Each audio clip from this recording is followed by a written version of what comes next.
Hi everyone, मेरा नाम मुस्कान है। मैं ज़्यादा कुछ नहीं बोलूँगी, मैं बस इतना बताऊँगी that I was one of the peaceful protesters at Delhi Jantar Mantar. मेरा सवाल बस ये है कि जब मैं शांति से चल रही थी तो पुलिस ने मुझे मारा क्यों? आरएएफ ऑफिसर्स ने मेरे ऊपर लाठी क्यों बजाई? और जब ये साफ साफ रूल है कि आप थाई के ऊपर नहीं मार सकते हो और एक मेल ऑफिसर किसी लड़की को नहीं मार सकता, तो एक मेल आरएएफ ऑफिसर ने why did he try to jab a baton into my buttocks? मेरा बस इतना सा सवाल है। और अगर इसके लिए जिसको भी उसने ऑर्डर दिया था, अगर वो आके मुझसे माफी मांग ले तो मुझे भी बहुत खुशी मिल जाएगी। एंड सेकेंडली, क्योंकि मैंने बोला कि मेरा नाम मुस्कान है, मैं एडिशनली ये भी ऐड करना चाहूंगी कि सरनेम मेरी शर्मा है। और ये मैं इसीलिए बता रही हूँ क्योंकि आजकल हर कोई मान के बैठा है कि मैं मुस्लिम हूँ और इसीलिए मुझे और ज्यादा गालियां मिल रही हैं। And that does not tell anything about me, but that tells a lot about the narrative जो इस कंट्री में अभी सेट हो रहा है कि अगर इसने सरकार के खिलाफ बोल दिया तो ये तो मुस्लिम है, और जैसे ही आप किसी को मुस्लिम बना देते हो समहाउ वो अपने आप ही एंटी नेशनल कैसे बन रहा है। तो हम इस नैरेटिव को बहुत ज्यादा आजकल फॉलो कर रहे हैं, और ये जितनी भी ट्रोलिंग आजकल हो रही है इंटरनेट पे, जितना भी हरासमेंट हम लोग फेस कर रहे हैं, ये इस कंट्री का नैरेटिव बताता है बहुत साफ साफ। थैंक्स।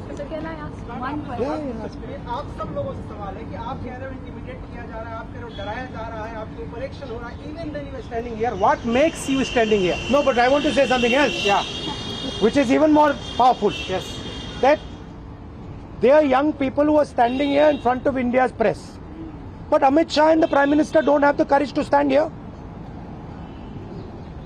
अगर ये बाहर जाएगा उसके बाद हमें रोज और गालियां पड़ने वाली हैं, What makes you standing here? They are क्योंकि Indian. कल को मेरे साथ गलत होगा, मेरे साथ कोई आके खड़ा नहीं होगा अगर आज मैं दूसरों के लिए आवाज नहीं उठाऊंगी। और ये ऐसी कंट्री है, टू बी वेरी ऑनेस्ट, जिन लोगों को मेरी सुरक्षा करनी चाहिए उस दिन मैं उन्हीं लोगों से पिट रही हूँ।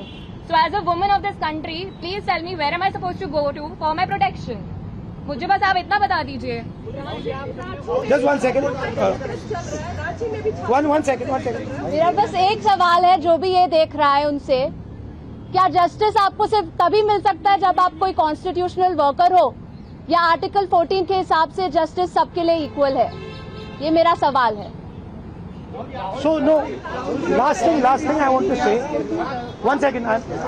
We're not taking any more questions. Last thing I want to say is that for them to come here, जो आपने बोला, it is an act of courage.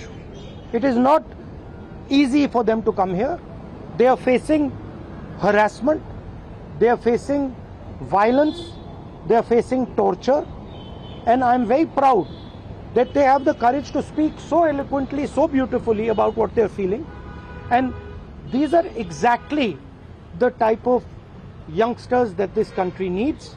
There's thousands and thousands of them, and I'm extremely proud of what they have done. Final thing, the person who is responsible for this violence, the person who has had the pellet gun fire into this young lady, the person who's had the pellet gun fire into that young man I brought here, the person who has turned the police force against this young lady who's asking for their protection is Mr. Amit Shah, is the Home Minister of India. He does not have the decency to come to Parliament. He does not have the decency or the courage to comment on what has happened. And there's only two possibilities. One, he did not know that this violence was being carried out on the children, in which case he's incompetent. And two, that he ordered the shooting of the pellet gun, he ordered the violence on these children, on these youngsters, which means he is culpable. Either way, he is responsible. Thank you very much, and thank you very much for coming. All the best. Thank you.